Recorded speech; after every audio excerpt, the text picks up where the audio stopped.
ఆస్ట్రేలియాతో 3 వన్డేలు 2 T20 సిరీస్ల నిమిత్తం team India కంగారు గడ్డపై అడుగుపెట్టింది. వన్డే ఫార్మాట్ కు గిల్ నాయకత్వం వహించబోతున్నాడు. సారథిగా అతనికి ఇది తొలి వన్డే సిరీస్. గతంలో టీమిండియాకు సారథిగా రోహిత్ శర్మ ఉండేవాడు.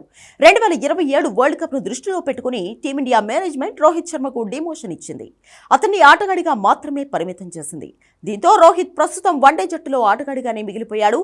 రోహిత్ కు తోడుగా జట్టులో విరాట్ కోహ్లీ కూడా ఉన్నాడు. వీరిద్దరూ ఇటీవలి ఛాంపియన్స్ ట్రోఫీలో అద్దరు కొట్టారు. టీమిండియా ట్రోఫీ అందుకోవడంలో తమ వంతు పాత్ర పోషించారు. మరోవైపు ఆస్ట్రేలియా సిరీస్ ను టీమిండియా అత్యంత ప్రతిష్టాత్మకంగా భావిస్తోంది. 2023 వన్డే వరల్డ్ కప్ ఫైనల్లో ఓటమికి ఆస్ట్రేలియా జట్టు మీద బలమైన ప్రతీకారం తీర్చుకోవాలని టీమిండియా గట్టి పట్టుదలతో ఉంది. 2023 వన్డే వరల్డ్ కప్ తర్వాత ఐసీసీ నిర్వహించిన మేజర్ టోర్నీలలో ఆస్ట్రేలియా మీద టీమిండియా ఘన విజయాలు సాధించింది. అంతేకాదు T20 world cup champions trophy సొంతం చేసుకుంది. ప్రస్తుతం వన్డే ఫార్మాట్ లో టీమిండియా నెంబర్ 1 స్థానంలో కొనసాగుతోంది. ఆస్ట్రేలియాతో సిరీస్ అనగానే టీమిండియాలో 3 ప్లేయర్లు రెచ్చిపోతారు. అందులో సచిన్ టెండూల్కర్ ముందు వరుసలో ఉన్నాడు. సచిన్ ఆస్ట్రేలియా జట్టుపై 71 మ్యాచ్లలో 3077 పరుగులు ఉన్నాయి. వీరిలో 9 సెంచరీలు ఉన్నాయి. సచిన్ తర్వాత స్థానంలో విరాట్ కోహ్లీ ఉన్నాడు. కోహ్లీ 50 మ్యాచ్లలో 2451 పరుగులు చేశాడు. విరాట్ ఖాతాలో 8 సెంచరీలు ఉన్నాయి. కోహ్లీ తర్వాత స్థానంలో రోహిత్ శర్మ ఉన్నాడు.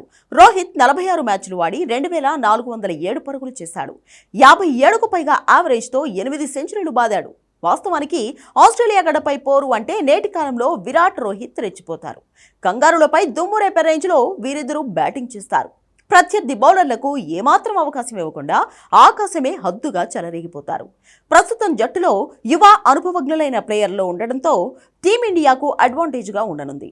2023 వన్డే వరల్డ్ కప్ ఓటమి తర్వాత ఆస్ట్రేలియాతో తలపడిన ఐసీసీ మేజర్ టోర్నీలలో టీమిండియా బలమైన ఆస్ట్రేలియాను ఓడించింది. తొలి వన్డే జరుగుతున్న పెర్త్ పిచ్లో టీమిండియా 2024లో ఆస్ట్రేలియాపై అద్భుతమైన విజయం సాధించింది. అలాగే బోర్డర్ గవాస్కర్ ట్రోఫీలో భాగంగా జరిగిన తొలి టెస్ట్లోనూ ఇవే వేదికపై టీమిండియా కంగారులను చిత్తు చేసింది. దీంతో తొలి వన్డేలో కూడా ఇదే జోరు కొనసాగించాలని అభిమానులు కోరుకుంటున్నారు.